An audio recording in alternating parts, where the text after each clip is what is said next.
한 지역선거관리위원회가 임기제 공무원을 뽑겠다며 공고문을 올린 게시판입니다. 선관위 게시판 귀퉁이에만 공고하고 인터넷엔 올리지 않았습니다. 이걸 본 한 구청의 선거 업무 담당자의 아들 A씨와 다른 구 선관위의 비정규직 B씨, 딱 이 둘만 지원했고 둘 다 합격했습니다. 동일한 경력으로 6급 전문 임기제 채용에 지원한 C씨와 D씨. 경력은 똑같은데 C씨는 붙고 D씨는 떨어졌습니다.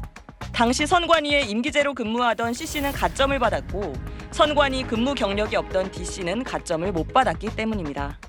권익위는 지난 7년 동안 선관위의 경력 채용을 전수조사한 결과 이렇게 58명이 부정 합격했고 채용 비리 353건이 드러났다고 밝혔습니다. 부정 합격한 58명 가운데 31명은 서류나 면접 절차도 없이 정규직으로 전환된 특혜성 채용으로 드러났습니다. 당일 추천을 받아가지고 당일날 서류를 내서 당일날 면접에서 당일날 채용하는 제도가 있습니다. 다만 특혜 채용에 가족 등 특수관계인이 개입했는지는 조사가 이루어지지 않았습니다. 본인의 주민등록번호나 가족의 주민등록번호도 인적사항에 대해서 개인정보 동의한 것이 41%에 불과합니다. 사실상 60% 이상이 거부가 되어가지고 그 점에 대해서 전혀 조사할 수가 없었습니다. 권익위는 부실 채용을 한 28명을 고발하고 312건은 수사 의뢰했습니다. 이에 대해 선관위는 조사 결과를 존중한다면서도 일부 사안은 소명한 부분이 반영되지 않았다고 밝혔습니다. SBS 조윤아입니다. 네, 중앙선거관리위원회가 자녀 특혜 채용 의혹과 관련한 국민권익위원회의 조사에 응하지 않고 있다고 권익위 정승윤 부위원장이 밝혔습니다. 정 부위원장은 권익위 조사단이 오늘 오전에 선관위의 현장 조사를 나갔지만 선관위가 감사원 감사를 이유로 조사에 응하지 않았다고 말했습니다. 4시간 가까운 회의 끝에 중앙선거관리위원회가 감사원 감사를 받아들이기로 했습니다. 지난 2일 선관위원 전원 만장일치로 거부한 결정을 뒤집고 고위직들의 자녀 특혜 채용 의혹에 한해 부분 수용 결론을 내렸습니다.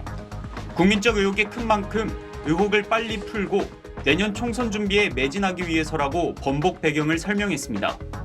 다만 행정부 소속 감사원이 선관위 고유 직무를 감사하는 건 헌법 정신에 맞지 않는다는 기존 입장을 유지했습니다.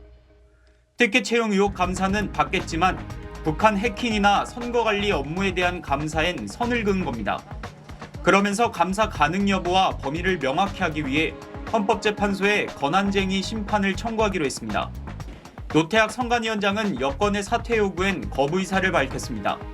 특정 정당의 압박에 사퇴하는 전례를 만들면 안 된다는 내부 기류가 반영됐습니다.